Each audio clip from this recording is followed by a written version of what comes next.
Painter साहब यहाँ पे लिख देना, न चंद्रमुखी न पारो, 2 पैक मारो और ट्रक चला के जिंदगी गुजारो। ओ क्या रोएगी तेरे दर्द पे, जो फिदा है हर मर्द पे। अपना जवानी के गुरूर के हुआ और के देखैया करे जा, काहे की संस्कार पर मरेला, तोरा जैसन छिनार पर ना।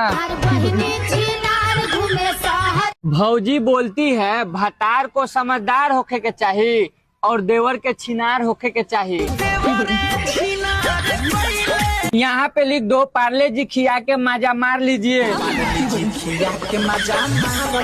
मेरी एक्स के लिए लिख देना, जहिया आई बाराती तो डोली में गोली मार दे।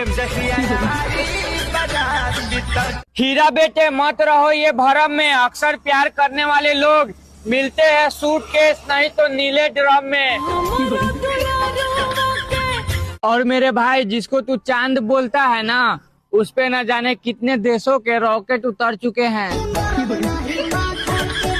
पीएम मोदी का कहना मान के पूरे 1 साल के लिए अगर इंडियंस गोल्ड खरीदना बंद कर दें तो इंडिया को एग्जैक्टली क्या फायदा होगा। देखो, पहले ये समझो कि जब तुम ज्वेलर से 10 ग्राम की गोल्ड चेन खरीदते हो तो तुम्हारा रुपया ज्वेलर के पास जाता है, ज्वेलर का रुपया होलसेलर के पास जाता है, होलसेलर का इंपोर्टर के पास जाता है, फिर इंपोर्टर वही रुपया आरबीआई को देके आरबीआई से डॉलर खरीदता है और फिर वो डॉलर स्विट्जरलैंड या दुबई के सप्लायर को भेज देता है। इस पूरी चेन से तुम्हें ये तो समझ आ गया ना कि तुम्हारे लिए जो इन्वेस्टिंग है गोल्ड में, देश के लिए वो स्पेंडिंग है डॉलर्स में, यानी कि हम बाहर के देशों को फायदा पहुंचा रहे हैं। अब पॉइंट ये है कि इंडिया में सोना ना के बराबर निकलता है, तो इंडियंस की डिमांड पूरी करने के लिए इंडिया का 40% गोल्ड स्विट्जरलैंड से, 16% यूएई से और 10% साउथ अफ्रीका से आता है और बदले में हम उन्हें डॉलर देते हैं, जिससे हमारी फॉरेन एक्सचेंज की तिजोरी छोटी होती जा रही है। इस साल हमने 7 लाख करोड़ का गोल्ड इंपोर्ट किया है, यानी कि लगभग 72 बिलियन डॉलर्स का, जो कि पिछले साल सिर्फ 58 बिलियन डॉलर्स का था, उससे पिछले साल 45 और उससे पिछले साल सिर्फ 35। मजेदार बात यह है कि वॉल्यूम के हिसाब से तो हमने पिछले साल के कंपैरिजन में गोल्ड कम मंगवाया है, 757 टन पिछले साल वर्सेस 721 टन इस साल, लेकिन पैसा ज्यादा लग गया क्योंकि इंटरनेशनल प्राइस ही बढ़ गया है वॉर वगैरह की वजह से। तो अगर सच में पूरा देश 1 साल के लिए गोल्ड खरीदना बंद कर दे तो क्या फायदा होगा? ये फायदा होगा कि ये जो 72 बिलियन डॉलर्स हम बाहर भेज रहे हैं ये बाहर नहीं जाएंगे, इंडिया की डायरेक्ट फॉरेक्स सेविंग होगी और इतना पैसा पूरा डिफेंस बजट के बराबर होता है। लेकिन ये सिर्फ एक साइड है, ज्यादा इंपॉर्टेंट साइड ये है